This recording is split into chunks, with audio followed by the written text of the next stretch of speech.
अऊज़ु बिल्लाहि मिनश शैतानिर रजीम बिस्मिल्लाहिर रहमानिर रहीम सुब्हानल्लाह व बिहम्दिही सुब्हानल्लाहिल अलीयुल अज़ीम।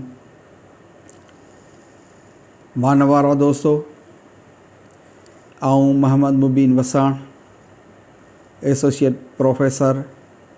पीर सैयद सिबगतुल्लाह शाह शहीद गवर्नमेंट बॉयज़ डिग्री कॉलेज सां अॼु असां तव्हांजे साम्हूं हुर तहरीक ऐं हुर हिस्ट्री जे हवाले सां कुझु शयूं गोश गुज़ार कंदासीं। ख़ासि तौर ते शहीद बच्चू बादशाह हुर चैनल ऐं शहीद बच्चू बादशाह पीरू वज़ीर रिसर्च ऑर्गेनाइज़ेशन जंहिंजे वसीले तव्हां मुख़्तलिफ़ शयूं ॾिसो था ऐं उन्हनि खे एप्रीशिएट बि कयो था। हींअर जीअं त 20 मार्च क़रीब आहे ऐं असां चाहियूं था त हुर हिस्ट्री जे हवाले सां वधि खां वधि जेका ॼाण आहे उहा सिंध जे माण्हुनि ताईं, पर चवण जो मक़सदु आहे त आलमी मीडिया सतह ताईं इहे ॻाल्हियूं इहे शयूं पहुचणु घुरिजनि जेका वक़्त जी ज़रूरत आहे। हुर तहरीक ते हूअं त हाणे पोयां जेके 2 या 3 ॾहाका गुज़रिया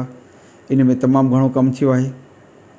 ऐं हुर हिस्ट्री हिकिड़ी तमामु वॾी जानदार हिस्ट्री आहे हिन बरे सग़ीर जी, जंहिं ते लिखणु पढ़णु ॻाल्हाइणु ऐं रिसर्च जी वॾी ज़रूरत आहे। पर ताज़ो हाणे जॾहिं असां सिंध जे हवाले सां ॾिसूं था त इन हिस्ट्री खे उन नमूने सां या न त उन्हनि लेखकनि एतिरी का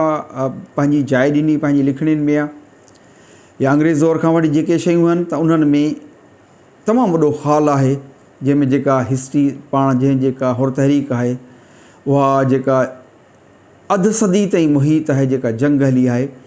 पर उन जंग ऐं जदल ऐं आज़ादी जी तहरीक खे असां उन सवले नमूने सां पेश करे कोन सघिया आहियूं। हींअर वक़्त जी ज़रूरत तमामु घणी आहे।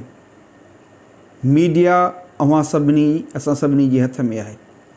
अॻे माण्हू मुहताज हूंदो हो त को चैनल का ख़बर हलाए, अख़बार का न्यूज़ ॾे या कोड़ो प्रोग्राम थिए ऐं काफ़ी शयूं रिकॉर्ड ते ऑन द रिकॉर्ड बि आहिनि, पर जेका खोट हींअर महसूसु थिए थी उन खोट खे साम्हूं रखंदे मूंखे कुझु दोस्तनि जेके हुर हिस्ट्री ते लिखूं पिया दोस्त, ॿिया काफ़ी दोस्त लिखनि पिया, सांगड़ मां लिखनि पिया, सॼी सिंध में दोस्त लिखनि पिया ऐं अल्हम्दुलिल्लाह पोयनि 20 सालनि में तमामु वॾो हुर हिस्ट्री ते कमु थियो आहे, जंहिंमें सभ खां मथां नालो डॉक्टर मोहम्मद उमर चंद साहिब जो आहे।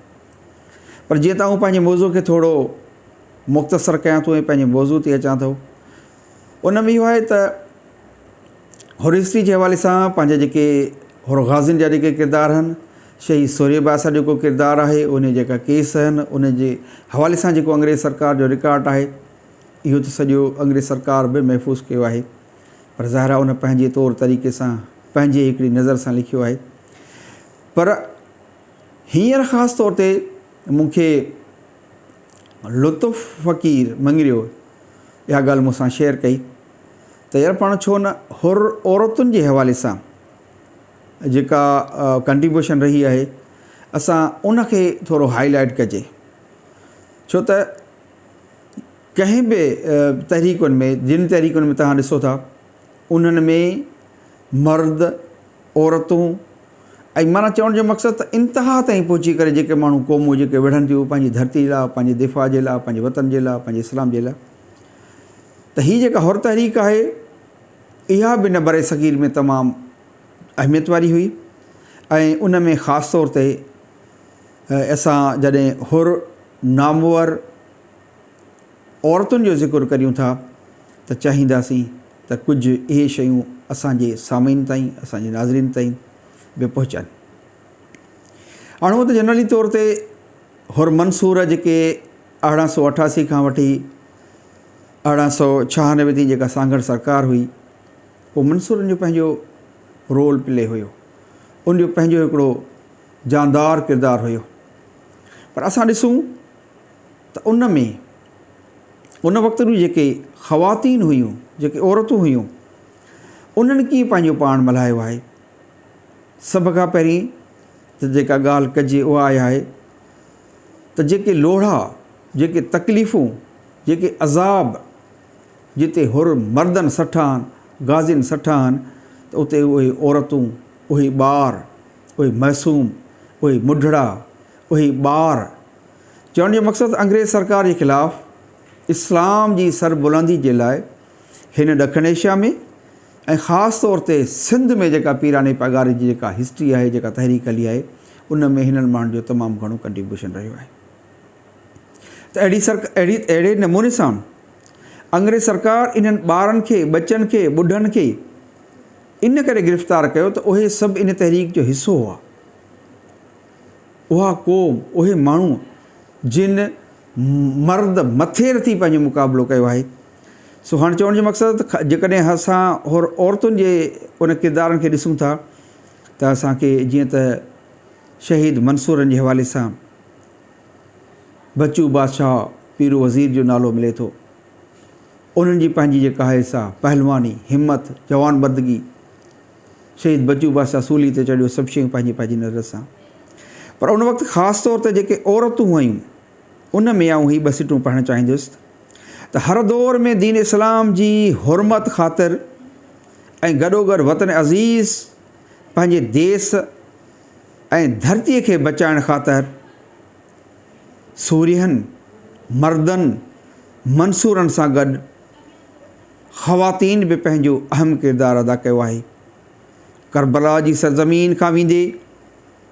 किंगरीअ जे कोस ताईं सरज़मीन सिंध ख़ातिर हुर ख़वातीन जूं जेके क़ुर्बानियूं आहिनि, उन्हनि खे विसारे नथो सघे। शहीद बच्चू बादशाह जी जेका वालिदा हुई, उन जो नालो माई सोन बाई हो। हुर तहरीक जे नामवर ख़वातीन में वरियाम फ़क़ीर रिलीअ वारे जी घरवारी ऐं शहीद बच्चू बादशाह जी वालिदा माई सोन जो तमामु वॾो नालो आहे। वरियामानी ख़ानदान में जेके जोधा ऐं जवान थी गुज़रिया आहिनि, उन्हनि में हिन माई जी तरबियत ऐं हिम्मत ऐं जज़्बे जो वॾो हथु रहियो आहे। असलमी ख़ानदान अछड़ी थर वारे पासे रहंदो हुयो, बाद में मिठराऊ शहर में आबाद थिया ऐं जितां जेका आहे हुरिस्ती जे हवाले सां इहा जंग जदल हुननि शुरू कई त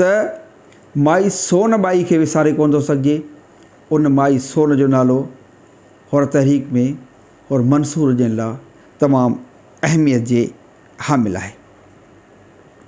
असां जॾहिं मुख़्तसर तौर ते अॻिते वधूं था त जेको असांखे ॿियो किरदारु इन ॾिस में मिले थो, उहो आहे शहीद